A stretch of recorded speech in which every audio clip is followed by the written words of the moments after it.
Hello दोस्तों। आज हम फिर एक नई वीडियो के साथ आए हैं। आज का हमारा टॉपिक है मेनेलियस थ्योरम। ये इम्पोर्टेंट है जेई के रिस्पेक्ट में भी और ओलंपियाड के रिस्पेक्ट में भी। ये काफी हेल्पफुल है। ठीक है, तो आज इस थ्योरम को हम समझेंगे और इसका प्रूफ देखेंगे। ओके, ठीक है, तो पहली स्टेटमेंट देखते हैं।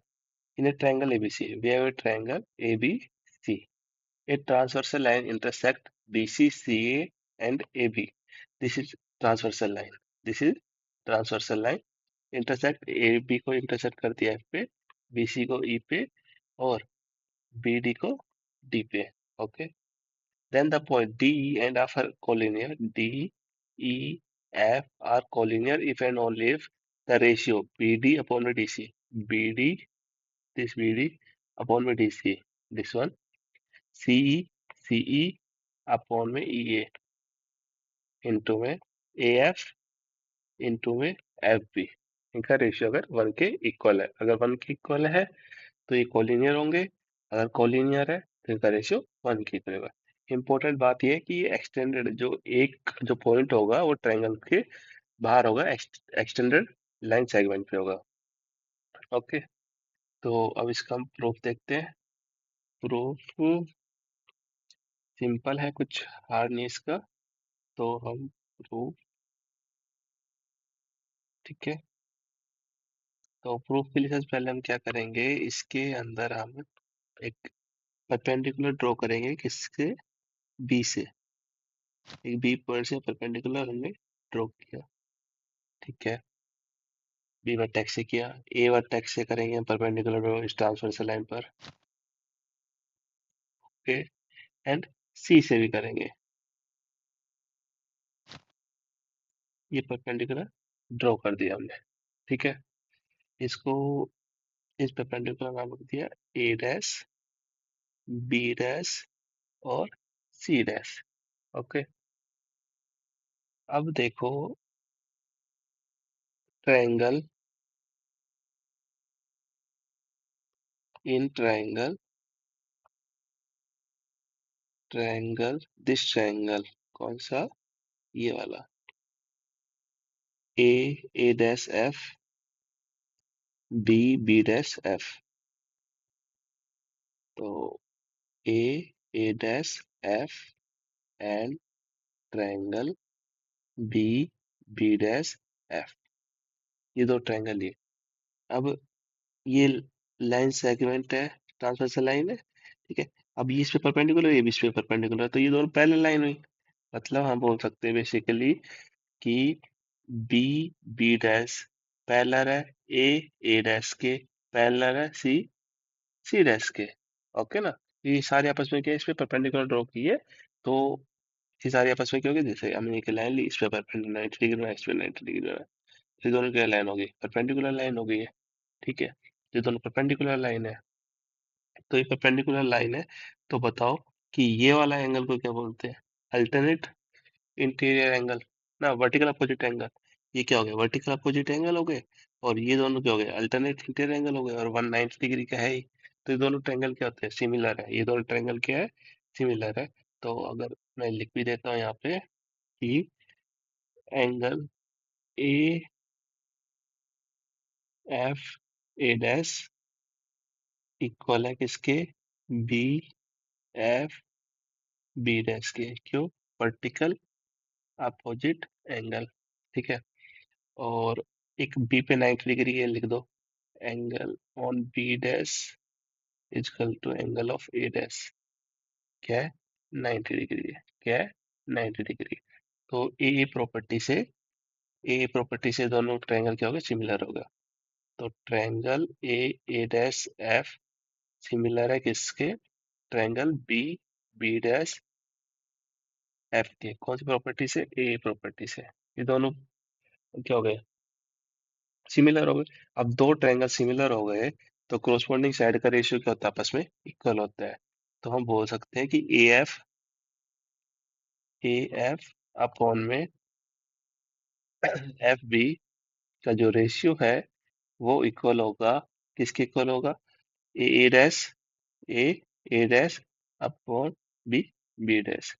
थर्ड साइड हम नहीं ले रहे, तो थर्ड साइड बेसिकली तीनों साइड का रेशियो आपस में इक्वल हो रहा है, पर हमें दो साइड की जरूरत है, इसलिए हम दो साइड का रेशियो ले रहे हैं। तो तीसरा मतलब बी डैश एफ अपॉन में ए डैश एफ का भी रेशियो इसमें आपस में इक्वल होता है, बट हमें उस चीज की जरूरत नहीं है। तो हम क्या ले रहे हैं, सिर्फ A dash upon B B dash and A F upon में एफ बी, हमने ये लिया। ठीक है, इसको बोल दिया इक्वेशन फर्स्ट। ठीक है, अब दूसरा ट्रायंगल लो। कौन सा ट्रायंगल लोगे? ट्रायंगल,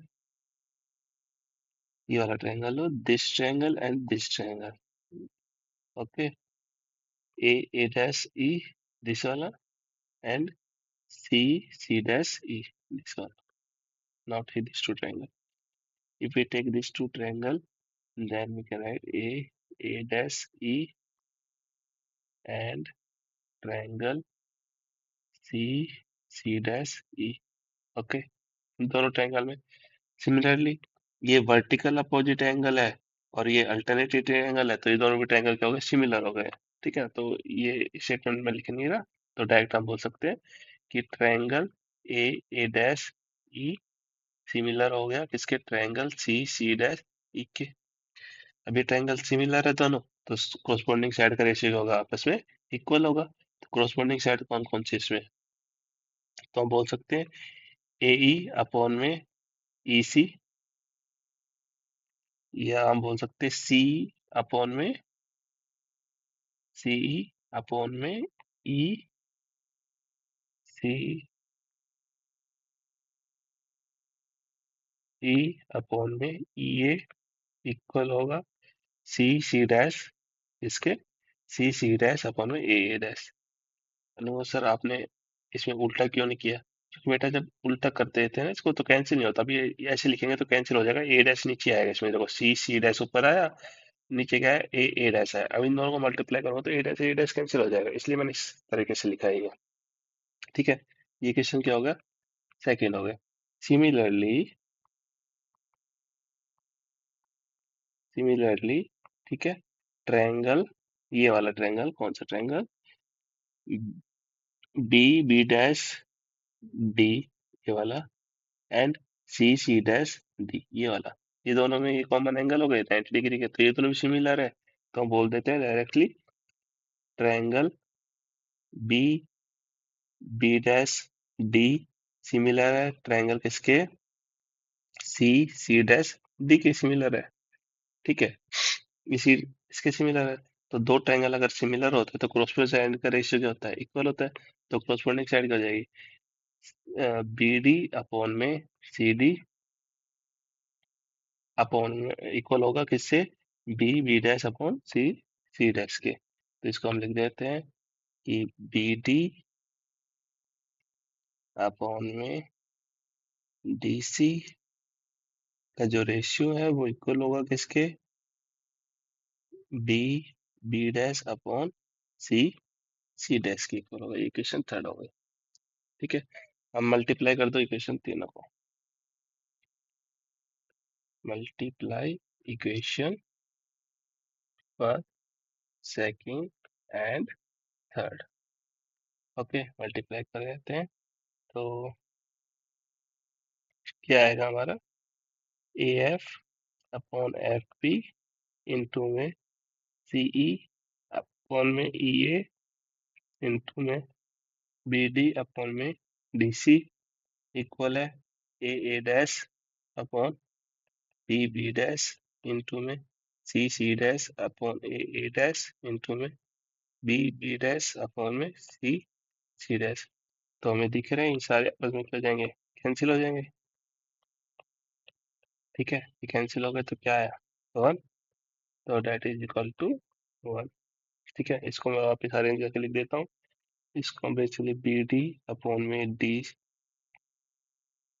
डी सी इंटू में सी ई अपॉन में ई ए इंटू में ए एफ अपॉन में F B that is equal to, तो ये क्या कहती है, मैनुलस थ्योरम कहती है।